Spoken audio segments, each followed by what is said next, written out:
Hi everyone, I'm Gabby. and I'm Jay, and this is our journey to early retirement. On this channel, we're sharing our experience as we get ready to retire in 6 years or so. If you want to know more about us or you want to hear an overview of our plan, you can check out our introduction video. As we have mentioned before, we love traveling more than anything else. It's what we plan to do in our retirement, explore the world. But we are not sitting still until then. We travel as much as we can. We even have a budget for it. One of the things we've noticed in our travels, especially knowing that that's how we're going to spend our retirement, is how different the way of living is in other countries. I mean, aside from the obvious cultural differences, the two things we've consistently noticed are one, how small homes are compared to the US, especially compared to Texas. So if we're going to be living abroad for the rest of our lives, downsizing is a must. But that's for another video. Today is more about the other thing we have noticed. It's how almost everywhere else in the world, other modes of transportation are widely used, not just cars. People walk, ride bicycles, use public transit, and more. But what we see most are people riding scooters or motorbikes. And we get it. Traffic can be bad in many countries. We thought the traffic in Houston was bad. But even if it isn't too bad, it's just easier and cheaper to move around on something like a scooter.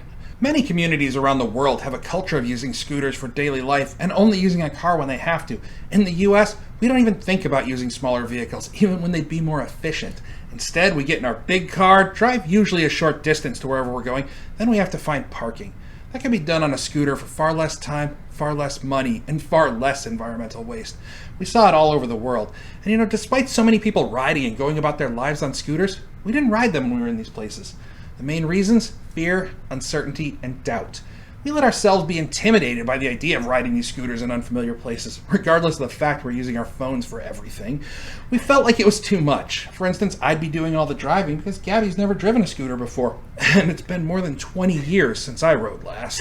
Looking back, we now consider not using a scooter on our travels probably our greatest missed opportunity.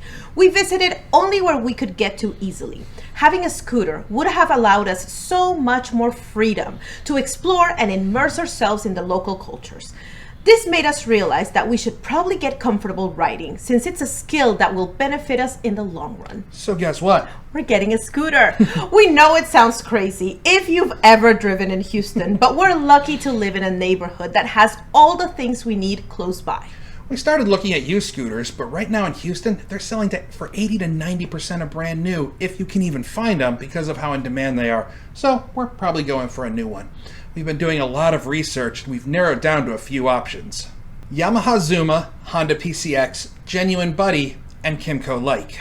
We went to a local small business, so shout out to Scooter Smith here in the area for being a great resource. The owner, Steven, was very patient with us and took the time to explain all our options. So we were able to rule out the Genuine Buddy for being too small to ride comfortably, at least for us.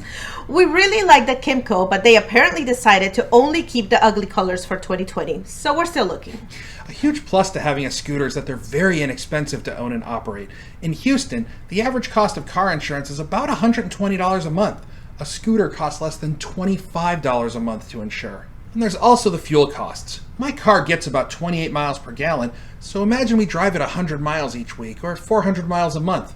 Assuming we get perfect mileage and gas is $2.50 a gallon, we'd spend about $36 a month on gas. A scooter? Well, they get over 80 miles per gallon, so the same mileage would only cost about $12.50. The differences start big and get bigger. Repairs or replacements, everything's cheaper with a scooter.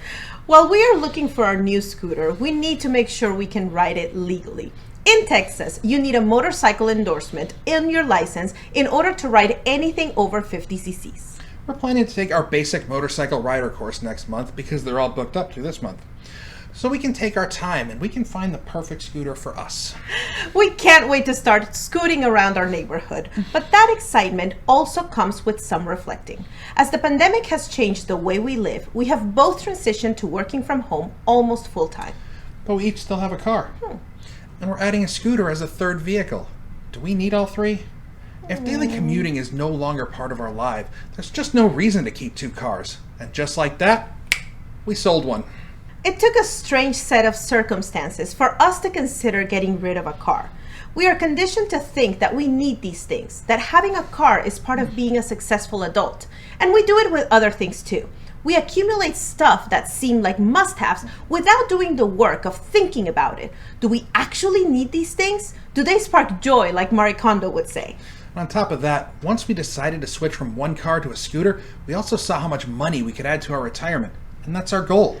So what do you think? Are we crazy? Should we get 2 scooters? What mode of transportation do you prefer? Have you thought about getting rid of your car? Let us know in the comments below.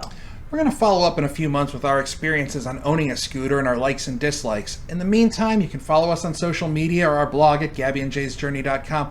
Please like the video, subscribe to our channel, and hit the bell to be notified when we post new content. Until then, please stay safe, do your part, take care of one another, and thank you for joining us.